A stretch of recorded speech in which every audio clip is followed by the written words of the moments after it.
I'm Welton Gaddy, host of State of Belief Radio, with our continuing coverage of the 2016 Republican National Convention in Cleveland, Ohio.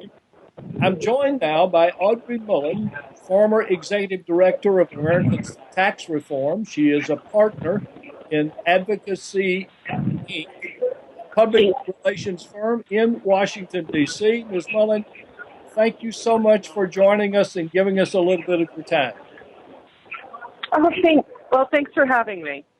I'd be interested in your opinion of the strategy of having so many members of Donald Trump's family speaking at this year's convention. Well, I think that because people have only, and first of all, let me say, I don't work for the Trump campaign. I have no insights into what their plans are.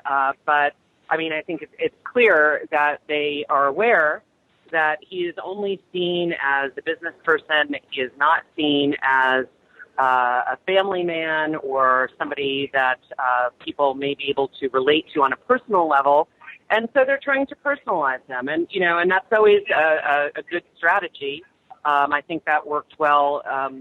Certainly people thought that Mitt Romney was a decent family man and had a, lovely family, and they were all very nice and all of that. But, I don't know how well it will work. And I am kind of alarmed that they have a speechwriter from Melania Trump who is, appears to have been cribbing something. Although, in all honesty, most candidates' wives give that speech that their husband is a great guy, a true patriot. It was really apparent to me on the first date how much he loved America. I mean, that's the kind of thing that every candidate's wife has to say. I think there's a law about it or something. Yeah. And, I've never heard of a candidate saying, or a candidate's wife saying, I look at this guy and I think my mother, she was right. I could do better. I could do better. So could you, America. I mean, every candidate's wife gives that exact kind of speech. But still, it seemed a bit forced. But it's good that they're aware that they need to humanize him, and so I think it's a process. I think his daughter Ivanka is, very smart and well spoken, and she'll probably do a fantastic job. Mm-hmm. Is there something you would like to see party leadership doing at the convention that they're not doing, at least not yet? Well, I supported other candidates, earlier in this process. I am very aware of a lot of dissent among delegates, and I don't think that there are enough to dump Trump as a candidate, but I do think that it is a bad idea for the party to not allow delegates to have an open vote, to present a petition calling for votes on various items to different platforms, to the chair.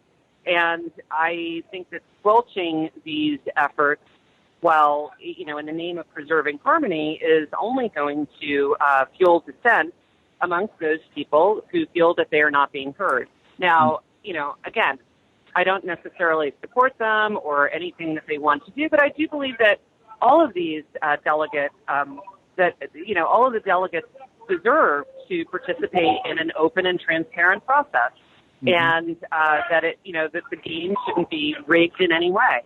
A lot of people, I think you see a lot of that in this election, that people feel that they are not being heard, and that they are not being listened to by those who matter, and they are turning away to alternative candidates. They're frustrated with their parties, and this is not helping. So I wish that the delegates had a chance to vote on all of the changes they wanted to present. A lot of Republicans are excited about the convention so far, even as predictably, it seems many Democrats consider it particularly negative and even cruel. Is there a way or is there even a reason to try to reach members of the other party at this stage of a campaign? Or is it too early, or is it too late? Well, I mean, right now people want to elect the members of their party. I mean, bipartisanship is something that they can pursue on certain agenda items. But right now, people want to elect or re-elect people in their party. They can worry about, the agenda when they see the makeup of Congress and see how much or how little they have to compromise. Mm-hmm. Some commentators are saying that Republican leaders like Paul Ryan have come to support Donald Trump in public, but that they're deeply concerned in private. Obviously, Hillary Clinton has a similar problem with many Democratic leaders. How much of what you're seeing is real enthusiasm, or how much of it is pragmatic enthusiasm to put forward a good look for those looking in? I mean, obviously, people look. I think that the only lack of enthusiasm you might see is on the part of corporations that have pulled out, in that they're not sponsoring parties and events as they might have for other potential nominees, simply because they're afraid of any negative PR fallout. However, I mean, people are here because I believe that the overwhelming majority are going to support Trump. And it is, I think it is incumbent upon party leaders to support their nominee, publicly. And if they have, issues, they should address them privately and present a united front until the election day. And then they can, Monday morning quarterback all they want. Ms. Mullen, what are you? No, it's just not becoming. I mean, look, once somebody is a nominee, it's just not becoming for party leaders to continue complaining. I mean, they can, get on board or be quiet. Well, what are you going to be listening for as the convention draws to a close? Or another way to ask that is, what will it take for you to consider this convention a success?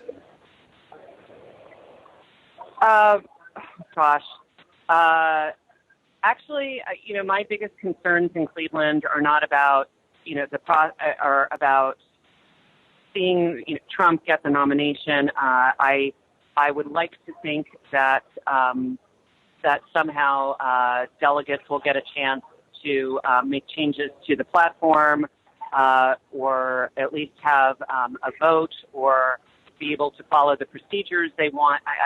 It kills me that their voices aren't being heard. I hope that they don't become disenchanted with the process and drop out.